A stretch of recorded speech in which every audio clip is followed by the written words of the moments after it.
In the fight against Islamic State militants, so far only U.S. and Iraqi forces are taking part in the push to drive them back toward the Syrian border.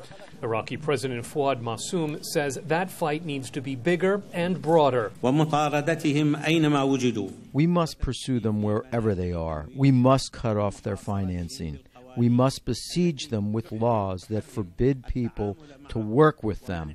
We must bring them to justice, and we must stop the fighters in the neighboring countries joining them. French President François Hollande says the Islamic State threat is not one the international community can ignore.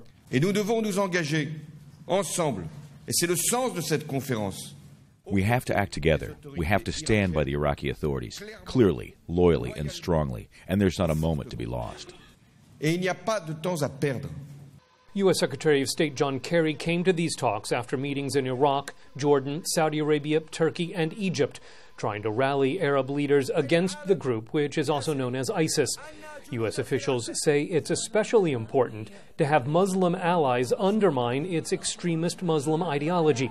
Georgetown University professor Nora Ben-Sahel says that ideology is a regional threat. Most of the states in the region, regardless of whether they're Sunni or Shia or U.S. allies or U.S. enemies or anything like that, do have an interest in stopping ISIS because it is such a well-organized group that has a brutal, brutal extremist ideology, even by regional standards.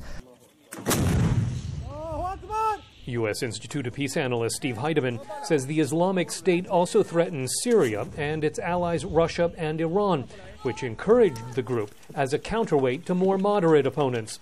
It's a moral hazard question. They behaved badly, but we may engage, we may intervene in ways that mean that they are not suffering the consequences of their bad behavior. These talks focused on building a coalition to confront militants in Iraq, not in Syria, where they're based. Human Rights Watch's Sarah Margon says that deals with only part of the problem. Going forward, any response to what's going on in Iraq has to include a Syria component. Otherwise, you're just going to see ISIS retreat, harden, and continue to mobilize themselves from across the border.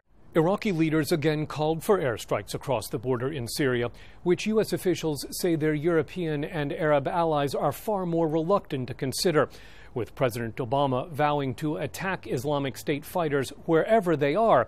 U.S. officials say when it comes to Syrian airstrikes, they will have ready their legal justification for such action in a sovereign state that has not asked for that military intervention. Scott Stearns, VOA News, Paris.